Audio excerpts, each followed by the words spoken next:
کیا کہیں گے اور کیسے آپ عید گزار رہے ہیں؟ بسم اللہ الرحمن الرحیم۔ سب سے پہلے تو میں آج عید الاضحیٰ کے موقع پہ تمام اہل اسلام کو اور خصوصاً CDA کے ملازمین کو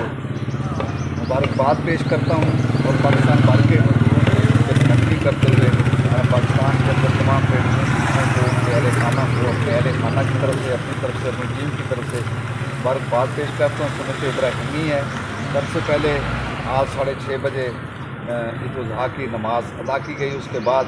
پھر ہم گھر آئے اور ہمیشہ کی طرح، کیونکہ یہ سنت ابراہیمی ہے اور احسار اور جذبے کی بات ہے، اور یہ بھی ہم خوش نصیب ہیں کہ ہمیں اللہ تعالیٰ نے یہ نصیب فرمایا کہ ہم نے آج یہاں پہ قربانی کی۔ میرے بیٹوں نے بھی اپنی طرف سے پہلی دفعہ، ہمیشہ میں کرتا تھا لیکن اس دفعہ میرے تینوں بیٹوں نے بھی اپنی طرف سے قربانی کی ہے، اور قربانی آپ کے سامنے ہم کر رہے ہیں اور پھر اس کو تقسیم کریں گے۔ اور جو اللہ اور اللہ کے رسول کا فرمان ہے کہ ایک حصہ جو ہے وہ گھر میں رکھنا ہوتا ہے، لیکن ہم ایک بھی نہیں رکھیں گے انشاءاللہ، پورے کا پورا جو ہے اپنے دوست احباب اور مستحق لوگوں کے اندر تقسیم کریں گے۔ اور یہ میں سمجھتا ہوں کہ اس